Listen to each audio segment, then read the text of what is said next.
Sir ఇప్పుడు simple line, చాలా మంది ఒక చిన్న పాయింట్ ఏంటంటే ఈ బిజినెస్ ని నేను కూడా మీలాగే చూసి ఒక మాట అన్నా, సార్ అసలు వెస్టీజ్ అంటే ఏంది, నేను ఎట్లా చేయాలి సార్ ఇదంటే నన్ను సైదుల్ సార్ తోటి మాట్లాడేటప్పుడు వెస్టీజ్ అంటే ఏంటో తెలుసుకో ఫస్ట్ అన్నాడు. తర్వాత నెక్స్ట్ వచ్చేసి network marketing sir, network marketing అంటే ఏదో తెలుసుకున్నాడు. మూడోది వచ్చేసి ఇన్కమ్. ఏం సార్ ఇన్కమ్, ఈ 3 పాయింట్స్ తెలుసుకోబ్బా, దీంట్లో బిజినెస్ ఏం లేదు, నువ్వు జాయిన్ అవ్వాలి, నీకోసం కొన్ని ప్రొడక్ట్స్ కొనుక్కోవాలి, సెట్ అయిపోతుంటే నేనన్నా ఇప్పుడు ఏముంటాయి సార్ మీ దగ్గర అంటే home care, beauty care, health care ఇవన్నీ ఉంటాయి సార్, జస్ట్ ఇవి వాడుకోవాలని చెప్పాడు. ఇదేందో తెలుసుకోవాలని ముచ్చట చెప్పేసి ఏం లేదు ఐడియా తీసుకో, ఈ ప్రొడక్ట్స్ వాడుకో, ఫైనల్ అయిపోతుందని చెప్పాడు. నేనేమనుకున్నా, రైట్ ఈ ప్రొడక్ట్ తీసుకోమంటున్నావు కదా, నీ దగ్గర నేను తీసుకోవాలి, డీమార్ట్, రత్నదీప్, సూపర్ మార్కెట్ ఏం లేవా, నీ దగ్గర ఎందుకు తీసుకోవాలి నేను అంటున్నాను. వస్తుందా రాదా డౌట్? స్టార్టింగ్ లో ఇట్లా చెప్పిన వ్యక్తి ఏం లేదు, జాయిన్ అవ్వాలి, నీకు నచ్చిన ప్రొడక్ట్స్ నువ్వు వాడుకోవాలి అంటే ఇదే ప్రొడక్ట్స్ నాకు డీమార్ట్, సూపర్ మార్కెట్, రత్నదీప్ ఎక్కడ అంటే అక్కడ దొరుకుతున్నాయి. మరి అలాంటి ప్లేస్లో దొరికినప్పుడు నేను ఇక్కడ ఎందుకు తీసుకోవాలి? అయితే నీకు ఇంకొక పాయింట్ తెలవాలి, ఈ 3 తెలిసే కంటే ముందు, ఈ ప్రొడక్ట్ వాడే కంటే ముందు ఫస్ట్ ఈ పాయింట్ తెలవాలి. ఏంటిది? ట్రెడిషనల్ మార్కెట్ అంటే ఏంటి, డైరెక్ట్ సెల్లింగ్ మార్కెటింగ్ అంటే ఏంటి? ఈ 2 లైన్లు అర్థం కాకపోతే ఈ బిజినెస్ లో నీతో కానే కాదు. ఎందుకంటే ఈ 2 లైన్లు నాకు అర్థమైనాయి కాబట్టి బిజినెస్ ఎట్లా చేయాలి, ఎందుకు చేయాలి అవి నేను తెలుసుకున్నా. ఇప్పుడు మిమ్మల్ని కూడా ఏమంటున్నట్టే ఈ 2 పాయింట్లు బాగా అర్థం చేసుకోండి. ప్రొడక్ట్స్ మనల్ని కొను అంటున్నారు కొంతమంది, ప్రొడక్ట్స్ ఇవి అసలు ఎందుకు కొనాలా, లేదా సబ్బులు షాంపుల బిజినెస్ అంటారు, ఈ బిజినెస్ లో నేను ఎందుకు ఇన్వాల్వ్ అవ్వాలా? ఈ 2 లైన్లు నీకు అర్థం కాకపోతే నిన్ను ఎవరు మార్చలేరు. బిజినెస్ మళ్ళా 100 మందికి చెప్పినా నీతోటి కాదు. ఈ 2 లైన్లకు ఆన్సర్ చేయాలి. Yes or no? సార్ ఇప్పుడు నేను అనే పాయింట్ ఏంటంటే ట్రెడిషనల్ మార్కెట్ అంటే ఇవాళ కొత్త వచ్చిన వాళ్ళు ఒకసారి హ్యాండ్ రైజ్ చేయండి.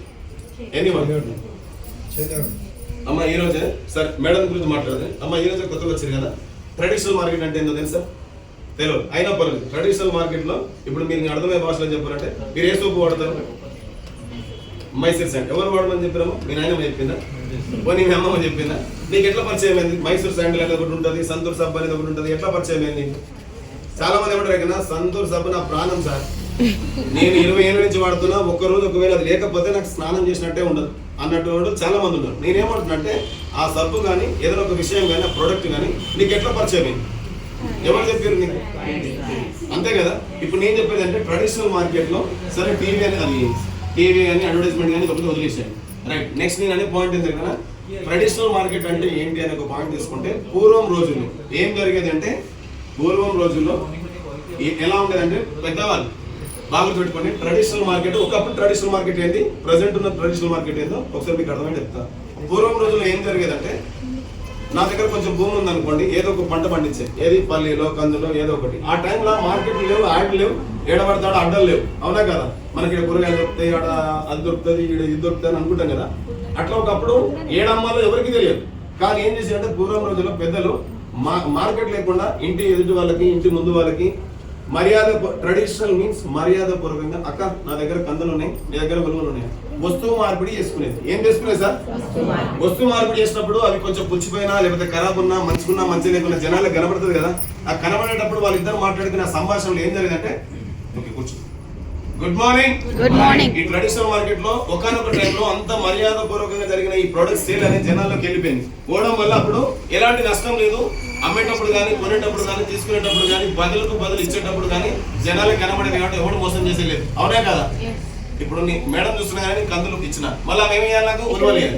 నేను మంచిస్తే మంచిస్తుందా, చెడిస్తే చెడిస్తా, అంతే కదా. అంటే తన కళ్ళ గంతలు కట్టయితే మనం అమ్మం కదా, బిజినెస్ చేయం కదా. అంత పద్ధతిగా జరిగే ఒక ట్రెడిషనల్ మార్కెట్ ని రానున్న రోజుల్లో ఏం చేశారంటే, ఒకటి మోసాలు వచ్చినాయా రాలేదా, తర్వాత కల్తీ జరుగుతుందా లేదా, ఇప్పుడు మూడో వచ్చేసి డబ్బులు వచ్చినాయా రాలేదా. డబ్బులు వచ్చినాక నీ దగ్గర ఎందుకు కొంటున్నాడు, అవునా కదా? డబ్బులు లేనప్పుడే అమ్మ అయ్యా అంటాడు. డబ్బులు వచ్చినాయి కాబట్టి నీ ప్రోడక్ట్ నాకు అవసరం లేదు, నాకు ఎడబడతాడు దొరుకుతుంది. మోసాలు జరుగుతున్నాయా లేదా, కల్తీ జరుగుతుందా లేదా. ఒకప్పుడు ఇంత బాగుండే ఈ ట్రెడిషనల్ మార్కెట్ ని ఇక్కడ దాకా తీసుకొచ్చాను. ఈ స్థాయిలో తీసుకొచ్చినప్పుడు నేను అదే అంటున్నా. మేడం అంటుంది కదా, నేను పలానా సబ్బు వాడతాను. ఎలా తెలిసిందంటే, ఇప్పుడు మార్కెట్ ఎక్కడ దాకా వచ్చిందంటే జనాల్ని ఒకలా చేసేసి వీడు సింపుల్ అయిపోతుంది, జనాలు గొర్రెల బాండ్రు. ఇది ఎవరు తప్పుగా భావించదు. ట్రెడిషనల్ మార్కెట్ లో స్టార్టింగ్ లో మళ్ళీనండి, ట్రెడిషనల్ మార్కెట్ లో స్టార్టింగ్ లో తీసుకున్న ఒక లైన్ ఏంటి, జనాలు చాలా క్లియర్ గా ఉన్నారు, ఈ రూట్ లో ఉంటే ఒకప్పుడు మార్కెట్ జరిగేది. కానీ రానున్న రోజుల్లో జరిగిన ప్రాసెస్ ఏంటంటే, కల్తీ జరగడాలు, డబ్బులు పెరిగిపోయినాయి జనాల దగ్గర, నాలెడ్జ్ వచ్చేసింది, ఏదైనా వానికి వాడు సొంతంగా ఆలోచించి చేసేంత శక్తి వచ్చేసింది. రావడం వల్ల ఏమైంది, మోసాలు, కల్తీ అండ్ అట్లాగే డబ్బులు కూడా వచ్చేసినాయి. వచ్చినప్పుడు ఒక వ్యక్తికి రెస్పెక్ట్ దొరుకుతుందా? ఈ మార్కెట్ నుంచి మార్కెట్ ఓన్లీ మనకు అర్థమైంది, జనాలు గొర్రెలబ్బా మనం ఎక్కువ రిస్క్ తీసుకుపోతున్నట్టు. సింపులే, జనాలు గొర్రెలు అన్నంత స్థాయి పోయింది అంటే ఈ వాడు ఎంత పెద్దది ఎంత చిన్నదని ఒకసారి పక్క పెడదని ఇది తప్పు ఎవరు భావించదు. ఎందుకు అంత పెద్ద మాట అంటే వాడు అంత సింపుల్ గా చూసిండు జనాలు గొర్రెలబ్బా ఇంకేం మాట్లాడదు అని. ఆ లైన్ ఏదో మనకు అర్థమైతే మనం తెచ్చుకునే ప్రొడక్ట్స్ మనం గొర్రెలా చూస్తున్నారంటే ఆ రీజన్ ఏదో మనం అర్థం లేదండి. ఇది ట్రెడిషనల్ మార్కెట్ లో జరిగింది. దీంట్లో ఒక 2 లైన్లు తీసుకుంటే మేడం అన్నట్టుగా సబ్ అనేది టీవీ ద్వారా దేని ద్వారా అడ్వర్టైజ్మెంట్ తీసుకున్నాం, అవునా కదా? ఇక్కడ క్లోజ్, ఇది వదిలేసాను. అమ్మ మీరు నూనె ఏది వాడతారు ఇంట్లోనే? సన్ఫ్లవర్. ఇప్పుడు మేడంకి అర్థమైంది గొర్రెలు అనే మాట నేను అన్న తర్వాత వీళ్ళు ఎంత నిజం ఉంది, జనాలు ఎక్కడ బ్యాక్ అవుతున్నారు, అసలు ఎక్కడ మోసపోతున్నారు, కల్తీ ఎక్కడ జరుగుతుంది, మోసాలు ఎక్కడ జరుగుతుంది తెలుసుకోవాలా వద్దా? రైట్, ఇప్పుడు మేడం గురించే మాట్లాడదండి. కుకింగ్ ఆయిల్ పేరు ఏమో సన్ఫ్లవర్ అంటే ఏంటి? పల్లి నూనెనా లేకపోతే పొద్దుతిరుడు పంట ఎక్కడ ఉంది? ఏమన్నా పోనీ కేజీ ఎంతలో తెలుసా? పట్టి సింతాయిలు వస్తుంది తెలుసా? ఇవేం తెలియదు జనాలకి. పోవాలి టక్లో పట్టుకొని రావాలి, అవునా కదా? ఇప్పుడు నేనేమంటున్నానంటే ఈ ఆయిల్ విషయంలో ఒకసారి ఒక మాట చెప్తున్నాను. పొద్దుతిరుడు పువ్వు ఎక్కడ ఉంటుందో తెలియదు, ఏం తెలియదు. కానీ నూనె అనేది ఈ పంట అనేది కూడా భూమి నుంచి వస్తుందా? నూనె అనేది భూమి నుంచి వస్తుందా? డైరెక్ట్ మిషన్లకి వెళ్ళి ఇస్తారా? ఇది చాలా మందిలో జనాలకి భూమి మీద వండే పంట ఒరిజినల్ ఇది జనాలు ఇది అర్థం చేసుకోకుండా ఏం చేస్తారంటే ఏం లేదు సార్ సన్ఫ్లవర్ మొత్తం మిషన్లతో తయారు చేస్తారు, నూనె ఇస్తారు, అవునా కదా?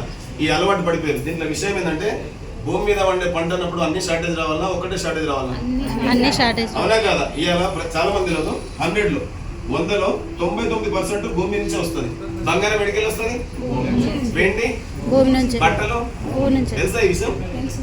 పెన్ను, పేపర్ భూమి నుంచి వస్తుంది, చెట్ల నుంచి. రబ్బర్ ఒకటి కాదండి, మనం అనుభవించే ప్రతి ఒక్క వస్తువు భూమి నుంచే వస్తుంది, అవునా కదా? ఇది జనాలకు ఇవ్వరు తెలియదు. మన భూమి నుంచి వచ్చే వస్తువు అన్నప్పుడు షార్టేజ్ అవుతుందా లేదా? ఉల్లిగడ్డలు షార్టేజ్ వచ్చినా లేదా? టమాటాలు ఏమేమి షార్టేజ్ వచ్చినా అన్ని పక్క పెట్టు. ఈ 2 అయితే మనకు తెలుసా లేదా? మరి ఈ 2 షార్టేజ్ వచ్చినప్పుడు మరి నీకు నూనె కూడా షార్టేజ్ అవ్వాలా వద్దా? ఎప్పుడన్నా నీ కాందాన్లా పెళ్లి అయిపోయిందా? నూనె లేక అయిపోయిందా? విషయం ఏంటంటే నూనెని తయారు చేసే విధానం కనుక్కున్నారు. ట్రెడిషనల్ మార్కెట్ లో 100కి 100% మనకు తెలియదు. 50% మాత్రమే మనం ఆల్రెడీ 50% డైరెక్ట్ సెల్లింగ్ లో ఉన్నాం. ఒక వ్యక్తికి తెలియని విషయం ఏంటంటే ఇక్కడ ఉన్న వాళ్ళందరికీ మీకు మీటింగ్ ఎండలో క్లారిటీ వస్తుంది. 100లో 50% ట్రెడిషనల్ మార్కెట్ లో ఉన్నాం, 50% డైరెక్ట్ సెల్లింగ్ లో ఉన్నాం. మనం నిలవకుంటే ఆల్రెడీ మనం డైరెక్ట్ సెల్లర్ లో ఆల్రెడీ మనం, కానీ కొన్ని ఒప్పుకోవట్లేదు. ఆ కొన్నిటి కోసమే ఈ మీటింగ్. ఎస్ఆర్ఓ. సో ఇక్కడ మేడం విషయం చెప్తున్నా. సరే సన్ఫ్లవర్ ఎక్కడ పడుతుంది, ఏంది, అది ఎంత వస్తుంది, ఏంది పక్క పెట్టండి. పల్లీలు ఐడియా ఉన్నాయా? కేజీ పల్లీలు ఎంత? 150. అంత ½ కిలో 10 కిలో తెచ్చుకుంటాను కొడుతుంది. రేపు పొద్దుగా ఇడ్లీ పెట్టినప్పుడే అమ్మ 150. ఇప్పుడు 150 రూపాయలు కేజీ, అవునా కదా? పట్టి సింతాయిలు వస్తుంది తెలుసా? ½ కేజీ వస్తుంది, అవునా కదా? 150 రూపాయలు తీసుకుంటే ఒక ½ కిలో నూనె వస్తుంది. మరి మన 4 కిలోలు కావాలంటే ఎంత పట్టియాలి? 150 = 4 = 600. అప్పుడు ఏమొస్తుంది నీకు? కేజీ ఆయిల్ వస్తుంది. ఇది క్లియర్ వినండి. ట్రెడిషనల్ మార్కెట్ లో మనం ఎక్కడ మోసపోతున్నాం? 12 ప్రొడక్ట్స్ గురించి చెప్పాల్సిన అవసరం లేదు. ఒక ఆయిల్ గురించి మాట్లాడేటప్పుడు మేడం ఏమన్నది? పల్లీలు అయితే 150 రూపాయలు దొరుకుతాయి. ½ కిలో పల్లీలు తీసుకుంటే ½ కేజీ వస్తుంది, అది ½ లీటర్ వస్తుంది. 4 కిలోలు తీసుకుంటే 600 వస్తుంది, అవునా కదా? మరి 600 ఖర్చు పెడితే జనాలు తీసుకుంటారా? కానీ జనాల మైండ్ సెట్ ఏంటంటే వీడు ఒకటే ఆలోచించండి. ఎందుకు ట్రెడిషనల్ ఈ పాయింట్ తీసుకుంటే గొర్రెలు అనే పాయింట్ కంటే ముందు ఒక మాట చెప్పాను. నేను మార్కెట్ లోకి ఒక ప్రోడక్ట్ ని తీసుకెళ్లాను. ఎలా అంటే నూనె తయారు చేసే విధానం ఇలా ఉంటది. 600 రూపాయలు ఖర్చు పెడితే, ఎగ్జాంపుల్ అది ఎంతనే కానీ ఒక అర్థమైన భాషలో చెప్తున్నా, 600 రూపాయలు ఖర్చు పెడితే 1 లీటర్ ఆయిల్ వస్తుంది కదా. ఇది జనాలకు తీసుకెళ్ళాలా?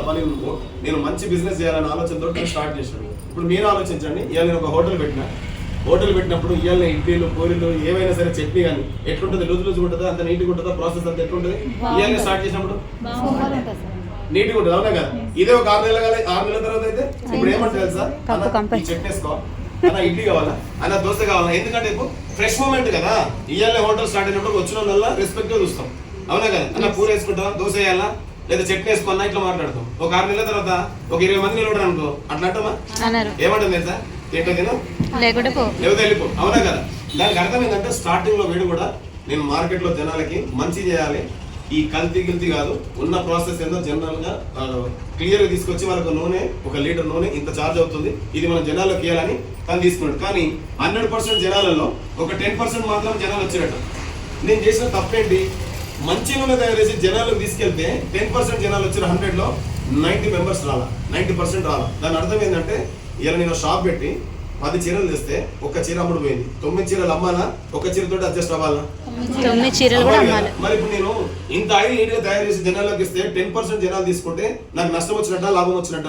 నష్టం. ఇది అర్థం చేసుకున్నాడు, ఓహో జనాలు వేరే రూట్లు ఉన్నారు, నేను కొంచెం అటు ఇటు ఉన్నా, ఇట్లా కాదు నేను అది ఇంకా ప్లాన్ చేయాలి అని చెప్పేసి మళ్ళీ ఏం చేసిండు, 450 రూపాయలకి కేజీ పెట్టిండు. పెట్టేసి 25% జనాలు, అంటే దీంట్లో ఎంత 75% కల్తీ, ½ లీటర్ మాత్రం మంచి, సారీ 75% మంచి నూనె, ½ లీటర్ మాత్రం కల్తీ చేసాడు. నూనె అమ్మాలంటే ఎంతో కొంత మళ్ళీ ఏదైనా ప్రాసెస్ చేయాలిగా, తను ½ లీటర్ కల్తీ చేసాడు. చేసి ఇలా 450 కేజీ ఆయిల్ పెట్టేసరికి 25% జనాలు వచ్చారట. నేను చేస్తుంది ఏంటి, జనాలు వస్తుంది ఏంటి, నేను కల్తీ చేసిండ్రు నాయన, అయినా జనాలు వస్తున్నారు, ఇదేదో బాగుంది, ప్లాన్ చేయాలి, మనకి ఇంకా గిరాకీ ఎక్కువ రావాలి. ఎస్ఆర్ మళ్ళీ ఏం చేసిండు, 50% కల్తీ 50% మంచి నూనె పెట్టాడు, 300కి కేజీ ఆయిల్ పెట్టాడు, 50% జనాలు వచ్చారు. ఓ నీ అమ్మ ఇది ఎక్కడ బాగుంది, జనాలకు ఏం కావాలో అది ఇచ్చేసి నాకేం కావాలో అది నేను తీసేసుకుంటే పని అయిపోతుంది కదా, ఎందుకు నా తలకాయ నొప్పి అని ట్రెడిషనల్ మార్కెట్ లో ఆలోచించుడు. దీనివల్ల నష్టం జరుగుతుందా నష్టం లేదా తర్వాత ఆలోచించాలి. నెక్స్ట్ 75% కల్తీ, ½ లీటర్ మాత్రమే మంచి నూనె పెట్టి 150 రూపాయలకి కేజీ ఆయిల్ పెడితే 100% జనాలు వస్తుంది. ఇప్పుడు కావాల్సింది జనాలకు ఏం కావాలా, జనాలకు ఏం కావాలి, తక్కువ కావాలి ధర, అది ఏదన్నా తలగబడాలి కానీ రేట్ తక్కువ ఉండాలి, రేటు తక్కువ ఉండాలి, అవునా కదా? ఇప్పుడు చెప్పండి ఈ మాట కరెక్టా కాదా? కరెక్టా కాదా? ఇప్పుడు ట్రెడిషనల్ మార్కెట్ ఏమాల్సిన ఇంత క్వాలిటీగా జనాలకు అవసరం లేదు. జనాల మైండ్ సెట్ ఎక్కడ దాకా పోయింది అంటే ఏది చీప్ ఉంటే దాని మీద ఫోకస్ చేస్తారు. ఇప్పుడు నేను మంచి నూనె తీసుకొచ్చి జనాల్లో పెడితే జనాలు తీసుకుంటారా? తీసుకోరు. నేను మంచి అన్నప్పుడు వాడు ఏమంటారు కదా, అయితే నీ దగ్గర పెట్టుకోరా బాబు అంటారు, అవునా కదా? ఇట్లా కాదు, నేను డబ్బులు సంపాదించాలంటే జనాలు ఒక మాటలో వాడు ఏమంటారంటే నువ్వు జాబు నీ మీద నేను ఎదుర్కొంటా డబ్బులు, ఆ స్థాయిలో ఉంది. అంటే మార్కెట్ ఈ స్థాయిలో ఉందా లేదా? మీరు కంప్లీట్ గా ఆలోచించండి. 4 కిలోలు పట్టించితే ఒక ఆయిల్ వస్తుంది కదా, జనరల్ ప్రాసెస్ తీసుకున్న 300 రూపాయలకు 400కు కేజీ ఉండాలి, ఇలా 150 160కే ఉంది. ఇంకా భయంకరమైన న్యూస్ ఏంటంటే రాబోయే రోజుల్లో క్వాలిటీ ఉండదు, కానీ 80 రూపాయలకే లీటర్ ఆయిల్ వస్తుంది, 80 రూపాయలకే లీటర్ ఆయిల్ వస్తుంది. కానీ ఇక్కడ ఏముంటుంది తెలుసా, 200% వస్తుంది. జనాలు ఉన్న జనాలే 100 200 ఇట్లా వస్తుందా, తీసుకున్నాడే మళ్ళీ ఎగబడి తీసుకుంటాడు. ఎందుకంటే 80 రూపాయలకు వచ్చే ప్యాకెట్ కి జస్ట్ పల్లి స్టిక్కర్ మాత్రమే ఉంటుంది, లోపల పినాయిలే ఉంటుంది, లోపల పినాయిలే ఉంటుంది, ఇంకేం ఉండదు. ఆ పినాయిల్ తెచ్చుకుంటారు కూడా జనాలు ఎగబడతారు తప్ప ఇది ఎలా వచ్చిందబ్బా అని ఒక్కరని అడుగుతారా? అడగరు. ఈ స్థాయిలో ఉన్నారు. అందుకని వాడు క్లియర్ అర్థం చేసుకుంటారు, జనాలు గుర్రాలబ్బా నేను ఎక్కువ టెన్షన్ తీసుకోవద్దు, నేను ఏదైనా ప్రోడక్ట్ తయారు చేస్తే నాసి రకంగా తయారు చేయాలి, నాకు గిట్టుబడి అయ్యేలా తయారు చేయాలి, దాన్ని ఎక్కువ పబ్లిసిటీ చేయాలంటే నేను ఎక్కువ రిస్క్ తీసుకోవద్దు. ఈ వస్తువు తయారు చేస్తా కానీ దీనికోసం ఎట్లా తయారు చేస్తానని పక్కకు పెడితే దీని అమ్మనికి మాత్రం నేను రిస్క్ తీసుకోవచ్చు. దీన్ని ఎలా తీసుకోవాలంటే ఇప్పుడు ట్రెడిషనల్ మార్కెట్ లో ఇప్పుడు సమంత వచ్చి మీ పేస్ట్ లో ఉప్పు ఉందంటనా, అమితాబ్ బచ్చన్ కానీ మహేష్ బాబు కానీ అల్లు అర్జున్ కానీ ఎవరైనా సెలబ్రిటీలు బయటకు వచ్చి ఇప్పుడు పబ్లిసిటీ చేసి ప్రోడక్ట్ అమ్ముతురా లేదా, ప్రమోషన్ చేపిస్తురా లేదా? ఇప్పుడు ఇక్కడ ఉన్న ఈ ఓనర్ రిస్క్ లో ఉండా, మనం రిస్క్ లో ఉన్నామా, సెలబ్రిటీలు రిస్క్ లో ఉన్నా? అంతే కదా. వాడు అన్న సింపుల్ పాయింట్ అంటే నేను ఒక ప్రోడక్ట్ తయారు చేస్తా కానీ ఎక్కువ రిస్క్ తీసుకోను, కానీ ఎవరి చేతి మీద అమ్మాలి, అందుకే అమితాబ్ బచ్చన్ చేతులు అగరబత్తిని పెట్టినాడు అమ్మి పెడతాడు, ఇది క్లియర్ అని అర్థమైపోయింది. ఇప్పుడు ఫోకస్ క్వాలిటీ మీద ఉండాలా, సేల్స్ మీద ఉండాలా? దానికి అర్థమైన పాయింట్ అంటే కల్తీ ప్రోడక్ట్ తయారు చేసిన జనాల్లోకి వెళ్తుంది, నేను ఎక్కువ రిస్క్ తీసుకోవాల్సిన అవసరం లేదు అని. ఇప్పుడు దీనివల్ల మనకు నష్టం జరుగుతుందా మంచి జరుగుతుందా? మంచిగా నష్టమా? రైట్. ఇప్పుడు ట్రెడిషనల్ మార్కెట్ క్లియర్ గా అర్థమైందా? ఇప్పుడు నువ్వు ఏ మార్కెట్ లో ఉన్నావు? ట్రెడిషనల్ మార్కెట్ లో ఇలా కల్తీ ప్రొడక్ట్స్ యూజ్ చేసుకుని జనాలు ఎక్కడ దాకా వెళ్తారో ఒకసారి చూడండి. Good morning. ఒకసారి అర్థమైతే క్లాప్స్ కొట్టండి.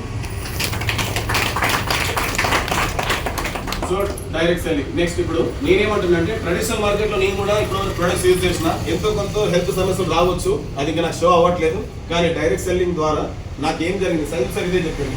ట్రెడిషనల్ మార్కెట్ లో ఒక మనిషి ఏమంటారు నాసిరకమైన ప్రోడక్ట్ వాడుకొని అనారోగ్య పాలవుతున్నాడు, అది కాదు. ఒకసారి డైరెక్ట్ సెల్లింగ్ ద్వారా ఏం దొరుకుతుంది, అసలు డైరెక్ట్ సెల్లింగ్ అంటే ఏంటి, అసలు బిజినెస్ లైన్ ఏంటి మీకు అర్థం కావాలి. డైరెక్ట్ సెల్లింగ్ లో ఒక 2 లైన్స్ తీసుకుంటే గుడ్ మార్నింగ్, అసలు ప్రోడక్ట్ డైరెక్ట్ గా సెల్ అవ్వడం ఏంటి, ఇది మీకు అర్థమయ్యే భాషలో చెప్పాలంటే కొంచెం మనం ఏమంటారు ఫ్యామిలీ వైజ్ గా మాట్లాడుకున్నాను. ఇప్పుడు 2 మేడమ్స్ ఉన్నారు, ఒక పెళ్లికి వెళ్ళి ఆడోళ్ళ మైండ్ సెట్ ఉంటుంది, పెళ్లికి పోతే ఎంతసేపు ఉన్న చీరలు బొమ్మలు సోకులు వీటి మీద ఆలోచనలు ఉంటాయి, ఎవరు తప్పుగా భావించారు, అర్థం చేసుకోండి. ఇప్పుడు నేను అనే పాయింట్ అంటే ఇది దీనికి దానికి లింక్ ఏంటి సార్ అంటే ఒకసారి అర్థం చేసుకోండి.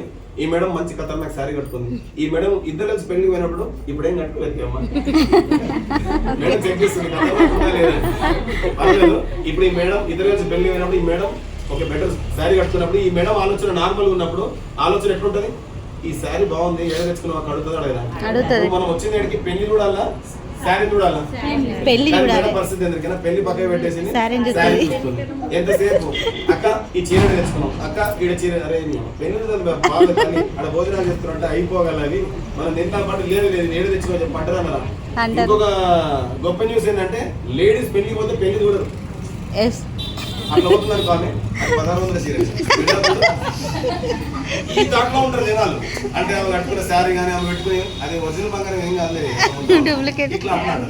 నా పాయింట్ అంటే ఈ థాట్ లో ఉండే లేడీస్ ఇప్పుడు ఈ మేడం కట్టుకున్న శారీ బాగుందని మేడం అడిగినప్పుడు ఈ అడ్రస్ ఆమె చెప్తుంది కదా, వాళ్ళ నాగారం పక్కన బస్ స్టాప్ పక్కన ఇక్కడ అక్కడ ఒక దగ్గర దొరికింది అది తెచ్చుకున్న అబ్బా ఒక షాప్ పేరు చెప్తుంది. ఇప్పుడు షాప్ కూడా మాకు ఫోన్ చేసి చెప్పిండా నా చీర నమ్మ పెట్టమని చెప్పలే కదా. మరి ఈ మేడం చూసి నా శారీ బాగుంది అన్నప్పుడు అడ్రస్ తీసుకుంటుందా లేదా? తీసుకుంటది. తీసుకున్నప్పుడు ఈ మేడం కూడా పెళ్లి నుంచి షాప్ పోతుందా ఇంటికి పోతుందా? షాప్ కు పోతుంది. ఈ షాప్ కే పోతారు. ఇప్పుడు అంతా గూగుల్ పేలు వచ్చినాయిగా, నువ్వేమన్నా దాని నాకైతే పైసలు కొట్టాంటారు ఇంట్లో ఫోన్ చేసి. నేను అనే పాయింట్ ఏంటంటే ఈ రకంగా ఉండే కల్చర్ కి నేను చెప్పే పాయింట్ ఏంటంటే శారీ షాప్ కూడా చెప్పలేదు కదా అమ్మమని, కానీ ఈ రోజు ఒక ప్రోడక్ట్ ఇప్పుడు తన పోయి శారీ తెచ్చుకోవడం వల్ల ఈమె చెప్పడం వలన ఈ మధ్యలో ఈ ఇద్దరి మధ్యలో ఏం జరిగింది?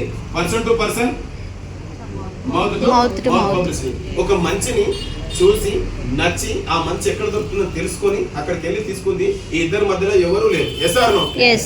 ఈమె జరిగిన ఆ మంచిని ఈమె చూసింది కాబట్టి నువ్వు ఆ మంచిని తెచ్చుకుంది కాబట్టి ఇదే డైరెక్ట్ గా సెల్ అవడం. మధ్యవర్తి లేకుండా ఒక ప్రోడక్ట్ గురించి గొప్పతనం తెలుసుకొని ఆ పర్సన్ అక్కడికి వెళ్ళి తెచ్చుకోవడమే direct selling. Yes or no? ఇప్పుడు ప్రోడక్ట్ సెల్ అయిందా లేదా? ఇప్పుడు దీన్ని ఇంకో కొంచెం మన లోకల్ భాషలో చెప్తే మీకు ఇంకా క్లియర్ గా అర్థమవుతుంది. డైరెక్ట్ సెల్లింగ్ ద్వారా ఇక్కడనేమో వాడనోడు చెప్తాడు, సమంత వాడుతుందా? వాడదు. కానీ అయినా ఇక్కడ మనం ప్రోడక్ట్ తెచ్చుకుంటామా లేదా? కానీ ఇక్కడ ఈ మేడం వాడింది, ఈ మేడం చెప్పింది కాబట్టి ఇక్కడ ఒక ప్రోడక్ట్ సెల్ అయింది. ఇంకోలాగా చెప్పాలంటే good morning. Good morning sir నేను కళ్ళు తాగాలనుకుంటున్నా. ఎంతమంది వస్తున్నారు ఏమడి? ఎవరు రాకురి? Good morning. Good morning. ఎందుకంటే కళ్ళు తాగాలంటే రేపు ఈ రోజు కాదు, ఇలా శనివారం మర్చిపోయారు. అయితే ఒక 5 గౌడ్ షాప్స్ ఉన్నారు. ఎక్కడ? నేను ఊరవతలకి వెళ్ళినా. సార్ అర్థమయ్యే భాష తీసుకోండి. నేను కళ్ళు తాగాలనుకున్నా, ఊరవతలకి వెళ్ళినా. అన్న కళ్ళు తాగని ఒక 5 గౌడ్ షాప్ వేసాను. తమ్మి నా దగ్గర అన్న. ఇప్పుడు కళ్ళు ఉందా నేను అడిగే లోపే 5 అడిగారు నా దగ్గరికి రా. ఇప్పుడు నేను కళ్ళు తాగాలంటే ఎవరి దగ్గర పోవాలి? డౌట్ ఉంటుందా? నేనేం చేసినా నిలబడి చూస్తున్నా ఎవరి దగ్గర పోవాలబ్బా. ఒక 3వ గౌడ్ షాప్ నుంచి ఒక ఆయన ఊపుకుంటా నా దగ్గరికి వచ్చాడు. ఓ అమ్మ ఇటు ఇంతకాలం ఊగుతుందంటే ఏదో ఉంది ఇన్ని అడగాలి అసలు ఒరిజినల్ అని చెప్పేసి. అన్న కళ్ళు బాగుందానంటే నన్ను చూస్తే కనబడుతుంది తమ్మి అన్నాడు. ఇప్పుడు నేను చెప్పే పాయింట్ అంటే కళ్ళు బాగుందా లేదా అడగాలంటే కళ్ళు పోసినాయని అడగాల, కళ్ళు తాగినాయని అడగాల. క్లియరా? సో ఇక్కడ నేను అనే పాయింట్ ఏంటంటే ఈ కళ్ళు ఈ పోసినాయన గౌడ్ షాప్ నన్ను వదిలేయండి. ఇక్కడ లాజిక్ వినండి. కళ్ళు బాగుందా లేదా ఎవరిని అడగాలి? తాగినోన్నా పోసినోన్నా? తాగినోను కదా. ఇప్పుడు నేను చెప్పే పాయింట్ కూడా అదే. ఈ ప్రొడక్ట్స్ మంచిగా లేదా చెప్పాలంటే వాడినోని అడగాల, వాడనోని అడగాల. ఈ బిజినెస్ లో ఏంటంటే డైరెక్ట్ సెల్లింగ్ అనేది ఏంటంటే ఏదైనా ఒక విషయాన్ని కానీ ఏదైనా ఒక ప్రొడక్ట్ కానీ అనుభవించినోడు చెప్పేదే డైరెక్ట్ సెల్లింగ్. అనుభవించినోడు చెప్పేదే. సినిమా బాగుందా లేదా చెప్పేది ఎవరు? చూసిన వాళ్ళు. బిర్యానీ బాగుందా లేదా చెప్పేది ఎవరు? తిన్నవాళ్ళు. 100లో 50% ఈ ప్రొడక్ట్ బాగుందా లేదా చెప్పాలంటే మీరు వాడుకోవాలి. అవునా కదా? దీంట్లో ఉన్నారా మీరు? ఇంకా లేరు. మరి సినిమా బాగుందా లేదంటే ఇప్పుడు అడిగిపోతురా, అడగకుంటే పోతురా? అడిగే పోతురు. బిర్యానీ తినే పోతురు. ఇప్పుడు ఏదైనా సరే 50% మనం నిలవకుండా ఆల్రెడీ డైరెక్ట్ సెల్లింగ్ లో ఉన్నాం. సినిమా అయినా మనకు నచ్చినప్పుడే వాళ్ళని అడుగుతున్నాం. అలా సినిమా ఎట్లుంటుంది రివ్యూ చూస్తున్నారు. ఇంకొంతమంది యూట్యూబ్ లో కానీ ఇంకెక్కడైనా ఏమంటారు అది చూస్తారు, రివ్యూ చూస్తారు. చూసి ఆ రేటింగ్ చూసి ఈ సినిమా పోవాలా వద్దా, ఈ ఐటమ్ బుక్ చేసుకోవాలా వద్దా అని ప్లాన్ చేస్తున్నారు. అవునా కదా? ఇయర్ ఫోన్స్ బుక్ చేయాలంటే కూడా ఎంతమంది ఫాలోవర్స్ ఉన్నారు, ఎంత రేటింగ్ ఉంది, ఇవన్నీ చెక్ చేయాలి. అది డైరెక్ట్ సెల్లింగ్. మీరు అర్థమవుతుందా? ఒక విషయాన్ని ఎక్కువ మంది చేస్తే అది డైరెక్ట్ సెల్లింగ్. ఇప్పుడు నేను కూడా ఏమంటున్నానంటే ఇది తెలుసుకునే కంటే ముందు, ఇది ప్రొడక్ట్ వాడుకునే కంటే ముందు ట్రెడిషనల్ మార్కెట్ లో మోసాలు ఉన్నాయి. ఇవి వాడితే మనకి అనారోగ్యం వస్తుంది. డైరెక్ట్ సెల్లింగ్ ద్వారా ఏం బెనిఫిట్ వస్తుందంటే ఏదైనా ఒక పర్సన్ వాడుకున్నోడు చెప్తాడు, అనుభవించినోడు చెప్తాడు, యూజ్ చేసినోడు చెప్తాడు. అంటే మంచి చెప్తున్నట్ట చెడు చెప్తున్నట్ట? మంచి. ఇప్పుడు నేను ఆల్రెడీ ప్రోడక్ట్ వాడుకున్నా, ఆ వచ్చిన మంచిని మీకు చెప్పడానికి వచ్చిన బాగుందా లేదా? ఇప్పుడు ఈ రెండింటి మధ్యలో డిఫరెన్స్ అర్థమైందా లేదా? నీ కుటుంబం బాగుండాలని కనిపిస్తే నువ్వు చేయాల్సిన మొట్టమొదటి పని ట్రెడిషనల్ మార్కెట్ లో దొరికే ప్రొడక్ట్స్ ఏంటో తెలుసుకో, అవి తెచ్చుకొని నువ్వు వాడుకో. Yes or no? ఒకసారి గట్టి క్లాప్స్ తీసుకోండి. క్లాప్స్ కూడా ఎందుకు మధ్య మధ్యలో కొనిపిస్తామంటే అప్పుడప్పుడు కొంతమంది నిద్రపోయి పడేస్తారు. Good morning.